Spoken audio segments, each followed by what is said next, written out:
दोस्तों, आपने नाग नागिन के किस्से, कहानियाँ और फिल्मों में भी देखा होगा कि नागिन अपने मरे हुए नाग का बदला कैसे उसके कातिलों को भयानक तरीके से मार के लेती है। लेकिन 165 साल पहले हुई कुछ ऐसी घटना जिसे देख सभी के पांव तले ज़मीन खिसक गई। तो दोस्तों, क्या हुआ जब एक लड़की की गर्भ से पैदा हुआ सांप, फिर जो हुआ उसे देखकर आपकी आंखें फटी की फटी रह जाएंगी।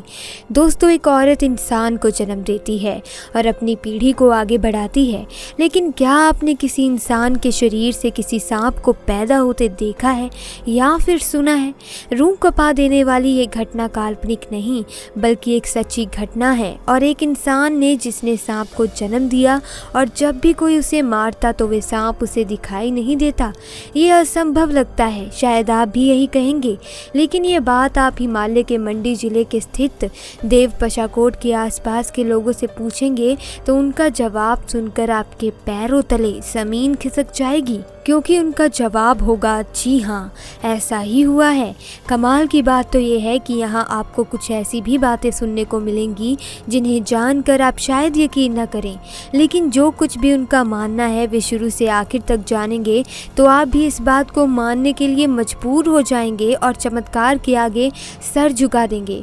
तो आइए जाने ये चमत्कार कैसे हुआ, कैसे एक कन्या ने दिया सांप को जन्म और वे किस तरह देवता बनकर पूजा जाने लगा। देव पशाकोट मंदिर से तकरीबन 15 किलोमीटर की दूरी पर मराड़ नाम का स्थान है। ये सत्य घटना हमें वहीं के रहने वाले रमेश कुमार जी ने बताई है। रमेश जी बताते हैं कि एक चरवाहे की फैमिली हरियाणा से यहाँ शिफ्ट हुई थी। उनकी बेटी पशुओं को चराने के लिए मराड़ जाने लगी। वहाँ एक सरोवर था, वे जब थक जाती तो वहीं बैठ जाती, प्यास लगती तो उसी सरोवर का जल पी लेती, लेकिन हर रोज़ उसे एक आवाज़ गिर जाऊं सुनाई देती। उसे कुछ समझ ही नहीं आता। वे पानी पीती और उस आवाज़ को अपना वहम मानकर घर वापस चली जाती। सरोवर का जल पीने से चरवाहे की बेटी दिन ब दिन कमज़ोर होती जा रही थी।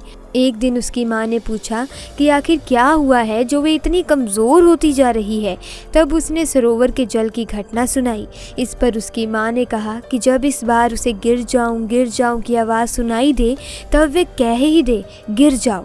दूसरे दिन जब लड़की पशुओं को लेकर सरोवर किनारे गई और पानी पीने लगी तो फिर से वही आवाज़ सुनाई दी।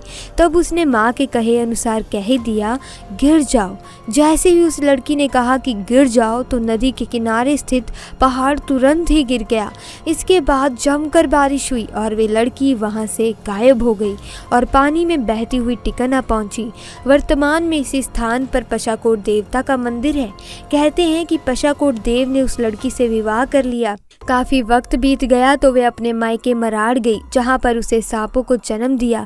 ये देखकर तो उसकी माँ अचंभित रह गई और सांपों को मारने का प्रयास किया, लेकिन तभी लड़की और सांप सभी गायब होकर टिकन पहुँच गए। यही सांप महानाग, अज्यपाल और ब्रह्मदेव के नाम से प्रसिद्ध हुए। मान्यता है कि जिस तरह चरवाहे की बेटी गर्भावस्था के दौरान अपनी खुशी बांटने मायके गई थी, ठीक उसी तरह पशाकोट देव आज भी हर 3 साल पर सांप के रूप में मराड़ जाते हैं। कहा जाता है कि वे उसी नदी से होते हुए जाते हैं जहां पर उस चरवाहे की बेटी पानी पीती थी। मान्यता है कि जब भी वे मराड़ जाते हैं तो नदी के आसपास लोगों को ढोल नगाड़ों की आवाज़ें सुनाई देती हैं। हालांकि ये आवाज़ें कहां से आती हैं इसका आज तक पता नहीं चल सका।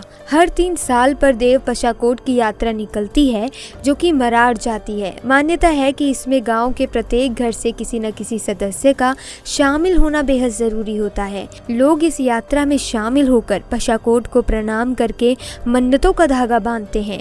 कहते हैं कि पशाकोट देवता की इस यात्रा में शामिल होने वाले भक्तों की झोली कभी खाली नहीं रहती। आज भी जब ये यात्रा मराड़ पहुंचती है तो उस फटे हुए पत्थर में सांप ही सांप दिखाई देते हैं। वहीं जब ये यात्रा वापस टिकन आती है तो श्रद्धालुओं को सांप के रूप में पशाकोट देवता के दर्शन होते हैं।